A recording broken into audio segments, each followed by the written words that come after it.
1 through 11. Comfort, comfort my people, says your God. Speak tenderly to Jerusalem and cry to her that her warfare, or debt is also a word that's used, or her punishment has ended, that her iniquity is pardoned.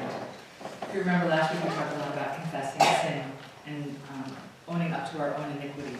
And so here the prophet is saying that your iniquity is pardoned, that she has received from the Lord's hand double for all of her sins. A voice cries out, in the wilderness, prepare the way of the Lord. Make straight in the desert a highway for our God. Every valley shall be lifted up, and every mountain and hill will be made low. The uneven ground shall become level, and the rough places a plain. And the glory of the Lord shall be revealed, and all flesh shall see it together, for the mouth of the Lord has spoken. A voice says, cry out. And I said, what shall I cry? All flesh is grass, and all its beauty is like the flower of the field. The grass withers, the flower fades, but the breath of the Lord blows upon it.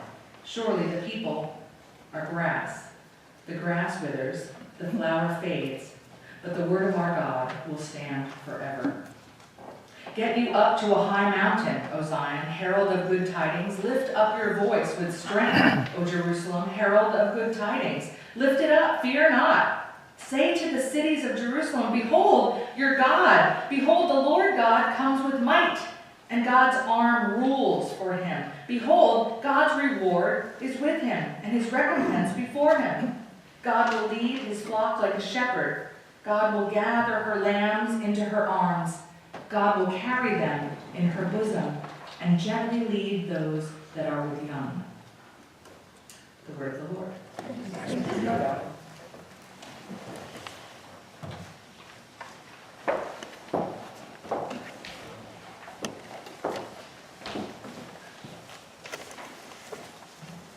I've been reflecting on this song. For some reason, it seems to be the one song that's always on the radio when I'm in a store or something, right? Ringing, drop on roses and whispers on kittens, right?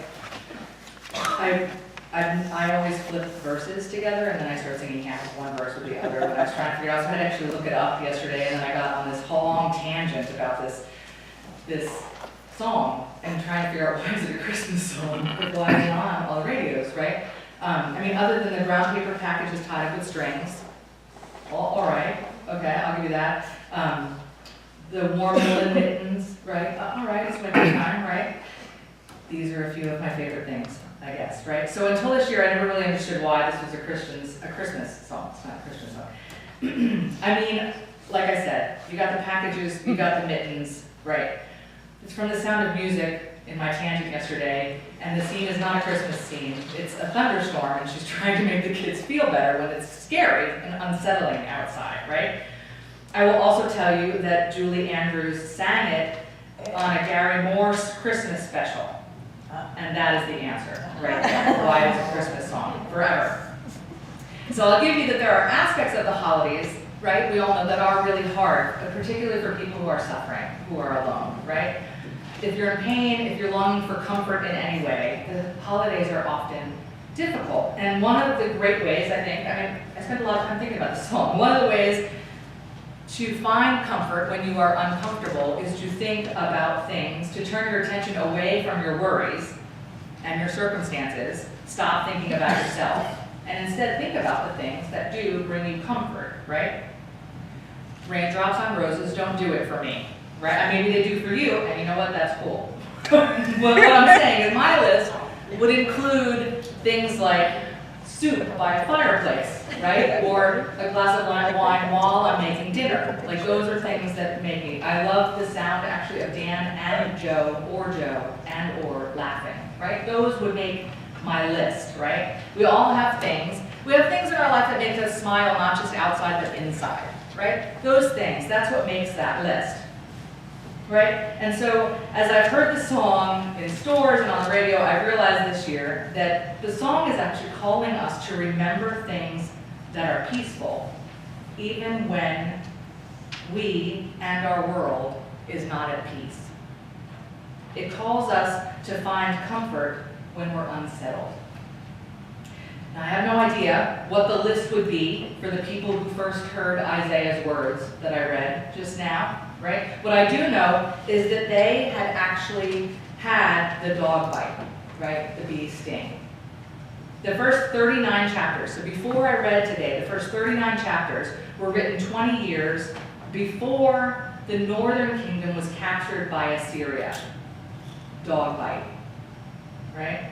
The northern folks weren't asked to leave their land, right, like the southern will be. Instead, they were just made vassals, right? So they had new taxes and new allegiances. That's what their dog bite was. So the writer, Isaiah, is watching this horrible thing. He's actually from the northern kingdom, but he's writing to people in the southern kingdom. And so he's watching this horrible thing happen to his people, and he's trying to warn the southern kingdom, Judah, hey, watch what's happening, right? Learn. So this doesn't happen to you. You are not invincible, right? Pay attention. One of the things that he wrote, or we believe, was part of last week's reading, right, was inserted at the end, was that he was trying to warn the southern kingdom to be more true to their relationship with God. He's warning them to stop treating their relationship with God as if it's just a religion that we can ignore and pick up when we want it, right? Isaiah is saying it doesn't work like that. Israel and Judah are in a relationship with God. This is not a religion. This is a covenanted relationship that we're in. And the basic requirements of this relationship are righteousness and justice, within and without oneself. But Judah doesn't listen. And so instead, during this time when Isaiah was warning them, they actually adopted an economic system that exploited widows and orphans. And they engaged in a military campaign with Egypt, right, thinking that Egypt would save them, which Isaiah describes as essentially cheating on God, right? Instead of trusting God, he decided Egypt was a better option. And that's all that Isaiah writes before the northern kingdom is destroyed and taken by Assyria. That's chapter 1 through 39. And in between 39 and 40, there is a silence of 183 years until 587. So 722 and 587.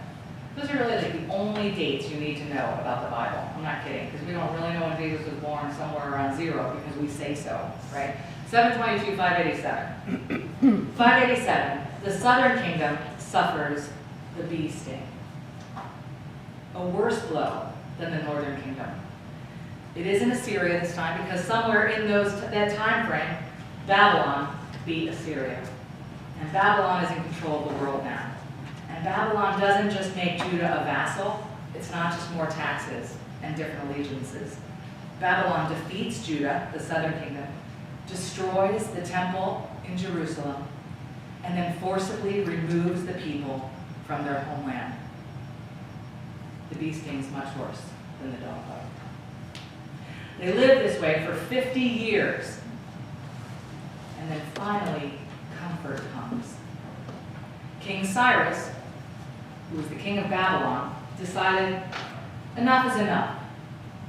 Babylon has disrupted the way of life of the Israelites enough. We have intermarried with them successfully so that they are no longer their own people. We've done enough damage to the Israelites. Let's let them go home. And it's if, when I read the words, comfort, comfort my people, speak tenderly to Jerusalem, that the prophet is declaring peacetime. And that's hard for us to understand these days, right? We're currently engaged, right, we all know, in the longest war that the United States has ever been in, 16 years and counting. It doesn't feel like it, though, right? I say that and all of us are like, yeah, I guess that's true, yeah, we're at war, right? Because can you remember the last day that Afghanistan made the top 3 news stories? I can't. Not only is it hard for us to imagine peacetime, but it's mostly, it seems that world leaders around the globe are not really interested in peace. So if we try to put ourselves, right, I guess I'm asking us to do a hard thing, to put ourselves in the shoes of the people of Israel, right? Because it's been 3 generations actually for them in the north, and 1 whole generation in the south until peacetime is declared. The prophet says, comfort, comfort my people, speak tenderly to Jerusalem. Your debt has been paid. You can stop being afraid now. You can go home. You can go back to the way things were. I mean, what's home? What is home like without fear? They must be asking. Right? What does comfort really entail? What's that going to look like? And now they're supposed to just pack everything up and move again? The southern kingdom. Moving is disruptive, right? I think it's important to note that many chose not to return. They had made their life in Babylon. Many of them were born in Babylon. That was home, right? And what makes this so sad is that this time, what I'm talking, what I just described, this is the beginning of what we know as the Jewish diaspora. This is when Jewish people never reunited, right? It's the beginning, the official moment in history when the family of God was officially not going to be reunited at home. Let that sink in. This is a pivotal moment in the scriptures. It drives so much of what we long for when we say we are waiting for Jesus. To be part of the chosen family of God, to be loved by God and cared by God and have a covenant with God, and then all of a sudden you realize it is never going to be the same. Because what is so comforting about a ceasefire if we lose what's most important? Our family.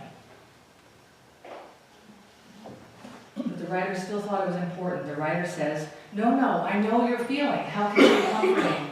How can you not be in fear? What is this about? You won't have your family. I know, but you have to call it out, right? What? Call it out. I love it says, cry out. And then the writer says, what shall I say? And that's how you know that they're like, I don't know how this is helpful, this comfort that you're asking. I don't know tell me what to say. And the answer is say, all people are grass. What? How is that comforting?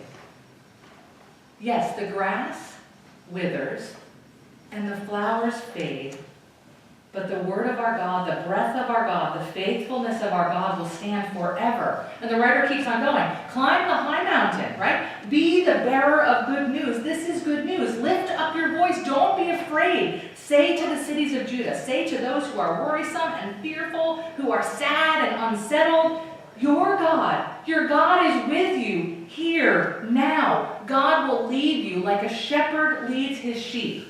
God will pull us into her bosom and guide us.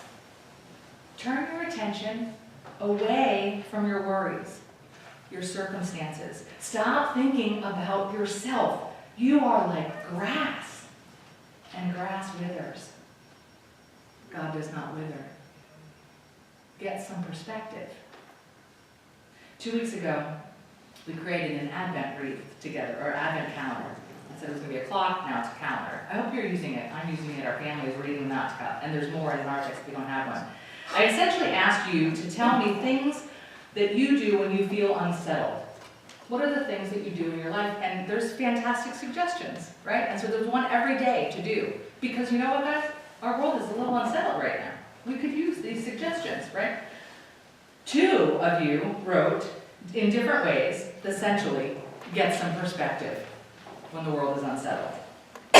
One said, go look at the stars and see how small, and I'm paraphrasing, right? Go outside, look up, and see you are little. What is happening in your world? Little, right? Get some perspective about what's happening, right? The other one said kind of the opposite. Go outside, look at a tree or a leaf, something smaller, and see how intricate and beautiful and old the world compared to you, right? You are very young. Perspective. Turn your attention away from your worries, away from your circumstances. Stop thinking about yourself. Right? I always say that that's our number one sin, that we want to be in the center of the story. Right? God's in the center of the story. For us of faith, whatever God is in the center of the story. We are not. Get some perspective. Flowers fade.